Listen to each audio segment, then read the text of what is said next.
Ton associé sourit. Mais il a déjà vendu ton entreprise Dra, murmura le petit garçon devant l'entrée de service.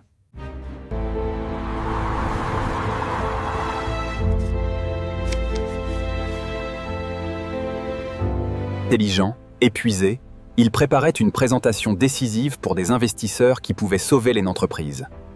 À ses côtés, le garçon avait l'air cassé par la vie. Samy, 10 ans, livreur de nuit, tenait son sac de livraison, comme un bouclier. Il était pauvre, discret, observateur. Ce soir-là, il avait entendu Laurent entrer dans une salle. De réunion de l'hôtel voisin avec des hommes d'une autre société. Il avait entendu des noms, des montants, la mention de fichiers confidentiels. Et puis il était revenu livrer le dîner en tremblant. Antoine secoua la tête. « Tu te trompes, gamin, dit-il. Pourquoi devrais-je croire un livreur pladi ?»« Ouais ?» Laurent haussa les épaules. Devant des collègues. Ces enfants inventent n'importe quoi pour un pourboire part, lança-t-il avec ce sourire qui rassurait tout le monde. Samy se mit à parler. Sa voix était ferme, malgré la peur. Son père avait perdu un petit atelier. Volé par un associé qui souriait. J'ai vu la même chose dans vos yeux, monsieur Antoine. Je sais reconnaître un sourire qui trahit. Tate, hâte. Pour la première fois, son sourire lui fit peur. Antoine ne répondit pas. Quelque chose venait de se briser en lui. La trahison n'avait pas crié. Elle avait souri. Clara. C'est Antoine. On a un problème avec Laurent. Rejoins-moi au bureau technique, vite. De confiance, et Maître Delorme, son ancien avocat. Ils travaillèrent en silence, mouac. Vérification des logs d'accès. Comparaison des transferts de fichiers, traces de réunions dans des hôtels, relevés bancaires. Rien d'illégal dans la méthode, mais suffisant pour obtenir des preuves légales. Clara trouva une anomalie, Moukla.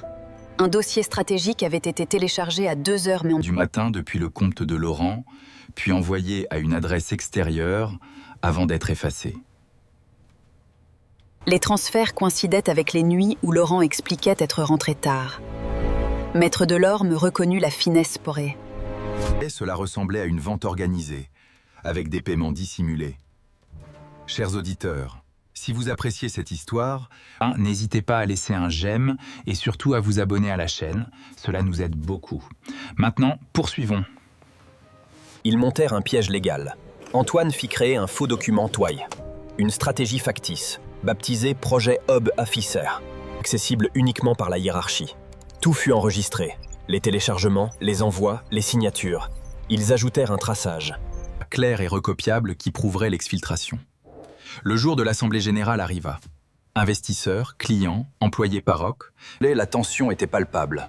Laurent prit la parole, prétendant sauver la société, proposant une cession partielle à un concurrent. Il souriait comme toujours, sûr de son triomphe. Antoine demanda la parole. Il resta calme. Puis il projeta les preuves quoi ?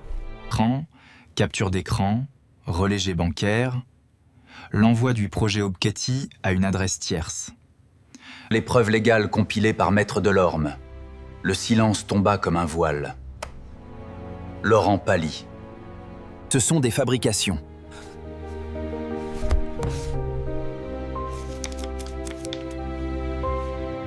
Qu'il allait porter plainte. La police et les avocats prirent le dossier en charge.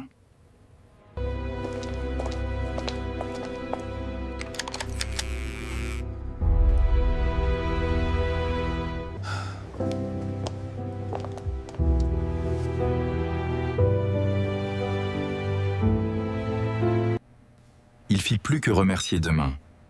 Il offrit à la mère de Samy un emploi stable au service logistique. Une bourse pour Samy à l'école technique et une aide pour relancer l'atelier du père. Tu m'as sauvé. Sans le savoir, Maë, dit Antoine. Samy sourit pour la première fois sans peur. La justice avait réparé une trahison, mais la vraie leçon resta humaine, Trati. La confiance est précieuse et fragile.